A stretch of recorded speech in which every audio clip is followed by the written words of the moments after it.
What's good, YouTube? It's Soul Man Z back here for another video.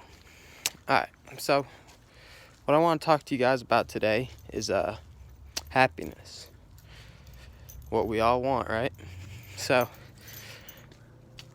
I think right now most people, their happiness is conditional.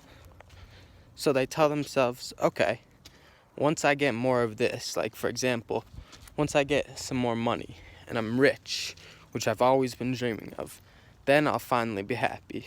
Or once I get this girl, or once I get this job, then I'll finally be happy. And the problem with that is it's never ever enough. You're always wanting more. So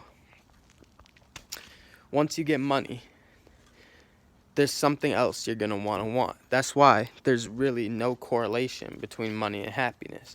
Is because these people, they spend years chasing money, chasing that bread to finally get rich. They get rich and they're still not happy. And that's because their happiness was conditional. But all of these different things, women, money, all that I like to talk about, none of that will solve the inner emptiness you feel. That's the difference between someone who's happy and someone who isn't. I want you guys to look up this guy named Matthew Richard. I'll leave his biography and an article in the description. He's this Buddhist monk. He used to be a scientist, going to a really good college, moved away from everything to the mountains. Now he lives in the mountains with other monks, has very limited food, just spends a lot of time meditating. Like, to the average person here in America or whatnot, his life would sound like absolute hell. But they studied his brain, and he showed happiness levels off the charts, unlike anybody they'd ever seen before.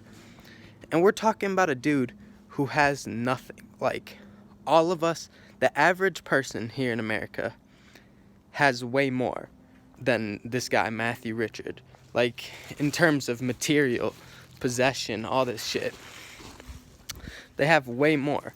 But we're all, or I'm not going to say all of us, but so many of us are still miserable, still unhappy. You got to ask yourself why. I think we all have more than enough to be happy. I mean, clearly you got these monks living in Bhutan and Denmark or whatever, and they spend so much time just meditating, focusing on others and not just themselves, and constantly trying to satisfy themselves, however it may be. And they're so happy, they're content. What you got to understand about happiness, it's not always feeling good or always doing something cool. Like people who, like rappers whose life is a movie, they're always doing something cool. That just gets mentally exhausting. You see rappers posting in Instagram all the time, crying out for help. They have everything. Money, clothes, hoes. They're still not happy. So, the real formula to happiness is just figuring out yourself. Figuring out that inner emptiness. Once you do that, once you're able to just sit in a room and do nothing and still be perfectly fine.